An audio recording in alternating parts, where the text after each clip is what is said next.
कि जब आप बौने लोगों के बारे में और बौने लोगों को बड़ा बनाते हैं और छोटे लोग सत्ता पे काबिज हो जाते हैं, इंस्टीट्यूशन पे काबिज हो जाते हैं, तो छोटे लोगों की तस्वीरें देख देखकर आपका बच्चा भी छोटा बनने की कोशिश करता है।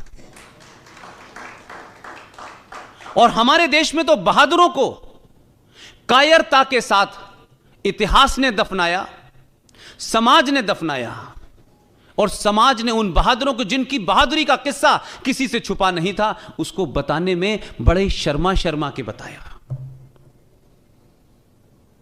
ये बात अलग है कि 70 साल में सत्ता बदली, तो सत्ता बदलने से कुछ लोगों को लगा कि हम भी अपनी बात कह सकते हैं। यह बात अलग है कि उससे पहले कोई मन की बात नहीं कह रहा था, वो भी इसी बार भी मन की बात करता है। उससे हुआ क्या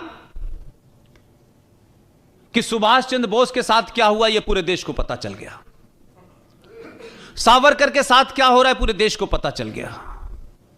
और कौन लोग थे जिन्होंने एक डॉक्यूमेंट पे साइन किए थे और भारत के आर्काइव में रखा हुआ था कि Subhash Chandra Bose is a war criminal, जिंदा या मुर्दा जब भी पकड़े जाएंगे, उस वक्त की ब्रिटिश सरकार, ये बात अलग है कि वो चले गए, उनके हवाले होगा। इस डॉक्यूमेंट को इस देश में किसने छुपाया और किस मकसद से छुपाया, और कौन लोग थे जिन्होंने यह जघन अपराध किया? ऐसे ही एक बहादुर है। हमारी समस्या यह है कि जो हमारे दिलों का हीरो है वो किताब में नहीं है, और जो किताब में पढ़ाया जा रहा है वो हमारे दिलों में नहीं है। हमारी संकट यह है, सरकार कुछ चाहती है, समाज कुछ चाहता है।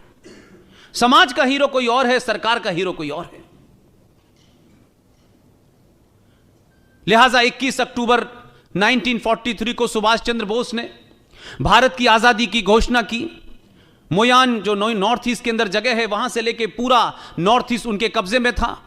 बंगाल के अखबार पढ़िए जाकर के बंगाल में, और 70 साल का जीवन कोई किसी भी देश के इतिहास में एक लम्हे के बराबर होता है। उन अखबारों में जाके पढ़िए कि सुभाष चंद्र बोस ने जब इस आजादी की घोषणा की तो बंगाल में बंगाली लोग अपने घरों के बाहर जो भी कुछ उनके पास हथियार था उसे लेके सुभाष चंद्र बोस का इंतजार कर रहे थे कि वो जब आगे बढ़ेंगे तो उनके साथ हम चलेंगे।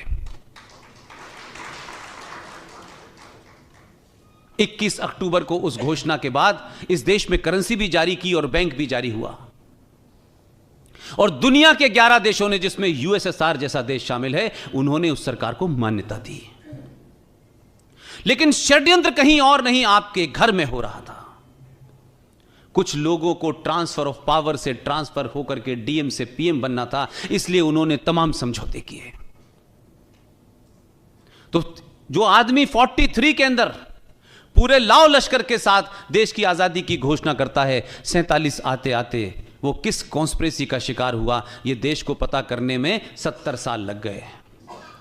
और जिस शख्स को आपने भेजा उसने कम से कम सुना तो, हमारी तो कोई बात ही नहीं सुन रहा था। हमको तो राइट विंगर कहा जाता था, जबकि राइट विंगर से कहीं दूर दूर तक हमारा कोई लेना देना नहीं था। लेकिन बड़ी खामोशी से सुना, धैर्य के साथ सुना, तहम्मुल के साथ सुना, और सुनने के बाद इस नतीजे पे पहुंचा कि दुनिया भर से जितने डॉक्यूमेंट इकट्ठे किए हैं वो बिल्कुल सही हैं। और जब सही बात पता चल गई तो करेज देखिए, ये करेज आपने दिया है, देश ने दिया है, ये ताकत आपने दी है। आप ये मत मानिए कि आपने 23 मई का रिजल्ट देने के बाद आपने बहुत बड़ा काम कर दिया है। हर दिन यह एहसास कराना होगा कि देश तुम्हारे साथ है।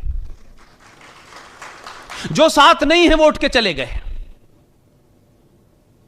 जो साथ नहीं है उनके बारे में कोई गलतफहमी नहीं रखना चाहता मैं। जो साथ हैं वो अपने साथ होने का परिचय दें। उसने पूरी बात को माना और 21 अक्टूबर को भारत के लाल किले पे दोबारा जाके झंडा फहराया। उन्होंने सुभाष चंद्र बोस की उस ख्वाहिश को पूरा किया जो उन्होंने शौकत मलिक से कहा था कि आपको झंडा फहराना है। और एक घटना का जिक्र इसलिए क्योंकि आप गुजराती हैं।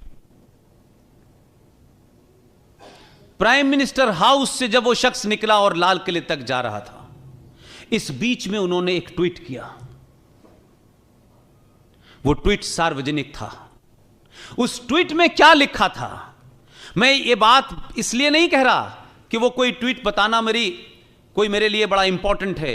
इंपॉर्टेंट यह है कि देश का प्रधानमंत्री 4 साल तक सत्ता पे बैठता है, सब कुछ होने के बाद। जरा समझिए कि जो लोग इस देश में दुश्मन हैं, उनकी ताकत कितनी गहरी है, उनकी जड़ें कितनी गहरी हैं। उन्होंने अपने ट्वीट में कहा कि मैं झंडा फहराने जा रहा हूं, लेकिन मुझे मालूम है लोग मेरे बाल नोच लेंगे। यह उनका ट्वीट था। प्राइम मिनिस्टर अगर यह समझ सकता है और यह कह सकता है कि कितने खतरे होंगे कि इस घटना के बाद देश में क्या बवाल होगा, तो मेरी और आपकी क्या औकात है। लेकिन इसके बावजूद भी वो गए। लगातार पूरी team, GD Bakshi, colonel R S Singh, Sushil Pandit, Gaurav Arya, Lalit Ambardar, हम सब ने कहा हम पीछे नहीं हटेंगे चाहे कुछ हो जाए। उसी दिन प्रधानमंत्री ने झंडा भी फहराया और देश के एक बड़े इतिहासकार को बुला के कहा कि मुझे 23 जनवरी, जिस दिन सुभाष चंद्र बोस का जन्मदिन होता है, मुझे इसी लाल किले के अंदर दुनिया का सबसे बेहतरीन सुभाष चंद्र बोस का म्यूजियम चाहिए। आप में से जितने लोग हैं और खासतौर से जो नई नई शादी करते हैं और शादी करने के बाद, मुझे अभी तक यह समझ नहीं आया भाई कि जब तक नहीं मालूम था तब तक तो ठीक था। शादी करने के बाद अच्छी खासी अपनी बीवी को लेकर के, जिसे आप चाहते हैं काफी साल जिंदा रहे, उसे सबसे पहले ले जाके ताजमहल में कब्र पे क्या दिखाते हैं आप कि तुम्हारी भी कब्र ऐसी बनाऊंगा। भाई मुझे बताइए, समझ में नहीं आया मुझे। जिस पूरे फ्रॉड नैरेटिव को क्रिएट किया कि ये मोहब्बत का ये निशानी है। अब ये मोहब्बत की निशानी कोई कब्र कैसे हो सकती है यार। और मुसलमान भी जाते हैं, गैर इस्लामिक काम है तब भी कर रहे हैं। अगर आपको अपने बच्चों को, आने वाली नस्लों को, जो हमसे और हमारे बुजुर्गों से गलती हुई है और उसको सुधारना है, तो इस वक्त देश के अंदर बहुत बड़े बड़े काम हो रहे हैं।